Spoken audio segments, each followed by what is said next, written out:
मैं राकेश 370 स्वागत है आपका मेरे इस यूट्यूब चैनल में। और आपको पता ही होगा काउंसलिंग का डेट आ चुका है, डीएलएड काउंसलिंग का डेट। तो काउंसलिंग कीजिए लोग आप लोग। काउंसलिंग में जनरल ओबीसी ईबीसी के लिए 500 रुपया लग रहा है, एससी एसटी दिव्यांग के लिए 350 रुपया लग रहा है। सभी लोगों से निवेदन है, आप सभी लोग जितना भी नंबर आए काउंसलिंग कीजिए, क्योंकि बिना काउंसलिंग के आपको प्राइवेट या सरकारी या फिर स्पॉट एडमिशन जो होता है वो भी नहीं होगा। यानी काउंसलिंग करना सबसे ज़्यादा जरूरी है।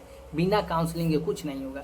डॉक्यूमेंट क्या लगेगा? डॉक्यूमेंट कुछ नहीं लगेगा, आपको एडमिट कार्ड लगेगा, मार्कशीट लगेगा, फोटो सिग्नेचर विग्नेचर लगेगा जो आपके पास है, सीएलसी ये सब आपको एडमिशन में लगेगा, वो सब डॉक्यूमेंट। अभी कोई डॉक्यूमेंट लगने वाला नहीं है। सबसे इम्पोर्टेंट है कॉलेज चॉइस करना। और कहा जाता है कि अगर आप कॉलेज चॉइस अच्छा तरीका से करते हैं तो कम नंबर पर भी सरकारी कॉलेज मिल जाता है। तो अच्छा तरीका क्या होता है? अच्छा तरीका यही होता है कि 25 से 27 तक ले आप जाइए, कट ऑफ लिस्ट निकालिए और देखिए कि सबसे कम कट ऑफ कहाँ गया है और उसी कॉलेज को अपने चॉइस फिलिंग में डाल दीजिए। यही होता है स्मार्ट काउंसलिंग।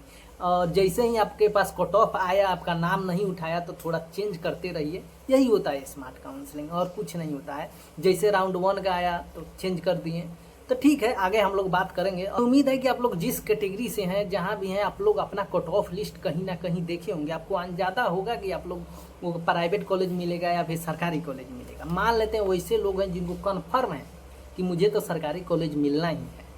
1 से लेके 20 तक आप लोग पूरा सरकारी कॉलेज का नाम डालिए लोग। सबसे पहले आपको होम डिस्ट्रिक्ट डालिए, ठीक है। आपको नाम उठाएगा ही ना, फर्स्ट ना तो सेकेंड ना तो थर्ड में कहीं ना कहीं नाम उठाएगा। 2 नंबर में हम बात करते हैं जिनका बॉर्डर पर है, यानी सरकारी कॉलेज कट ऑफ के हिसाब से जितना जाएगा उतना ही उनका नंबर है, उससे एक ज़्यादा है एक कम है। तो आप लोग भी 1 से 20 तक पूरा सरकारी कॉलेज ही डालिए और कट ऑफ के अनुसार देख लीजिए कि कहाँ का सबसे कम कट ऑफ गया है, वही ज़्यादातर कॉलेज डालिए। होम डिस्ट्रिक्ट भी डाल सकते हैं, ठीक है। और थर्ड बात करते हैं जिनका कट ऑफ से नंबर 5 नंबर 10 नंबर कम है, उनको सरकारी कॉलेज मिलने में दिक्कत है, मतलब कट ऑफ में वो आ ही नहीं रहे, फिर भी आप लोग डालिए।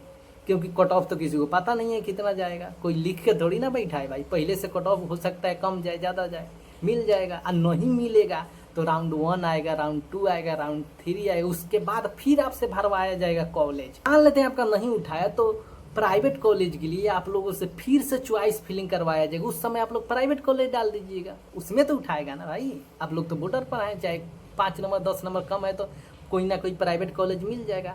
अब वैसे लोगों की बात करते हैं जो सिर्फ काउंसलिंग करेंगे प्राइवेट कॉलेज के लिए, तो आप लोग आराम से प्राइवेट कॉलेज भी डालिए। आप फिर आप हो सकता है कि आप कट ऑफ देखिए, उसमें सबसे कम जहाँ का कट ऑफ गया है उसको भी कुछ डाल सकते हैं, क्या पता किस्मत चमक जाए। अब हम बात करते हैं उन लोगों को जिनको प्राइवेट कॉलेज ही मिलेगा, इसके अलावा उनको कुछ मिलने का चांस नहीं है।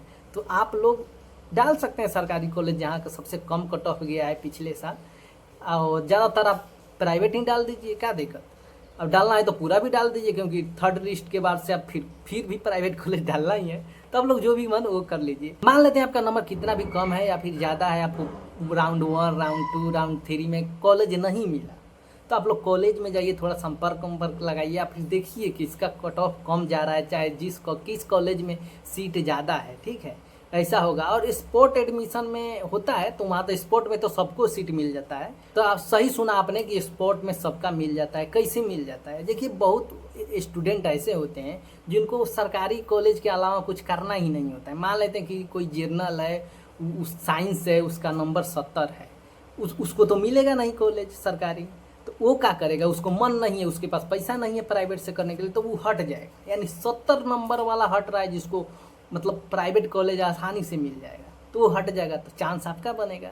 अब बहुत लोग, मतलब हमको लगता है 40-50% लोग प्राइवेट कॉलेज करने से हिचकिचाते हैं। बहुत लोग तो काउंसलिंग भी नहीं करेंगे क्योंकि उनका नंबर कम आ गया है, वो कट ऑफ देख चुके हैं कि हमारा तो होगा ही नहीं। और कारण है कि आप स्पॉट एडमिशन में जाते हैं, कॉलेज में पहुंचते हैं, मान लेते हैं उस कॉलेज में 70 नंबर वाला नहीं आया, आपका 50 नंबर है, आप पहुंच गए, तो आप ही को नहीं लेगा भाई। ये भी हो सकता है कि आप जिस कॉलेज में गए हैं उसमें एक लड़का है एक लड़की है, तो उस कॉलेज में 50 सीट लड़का के लिए है, 50 सीट लड़की के लिए है। लड़का का नंबर 70 है, लड़की का नंबर 55 है। पता चले कि उस कॉलेज में लड़का का सीट फुल हो चुका है, लड़की का सीट खाली है, तो 55 नंबर का ना होगा।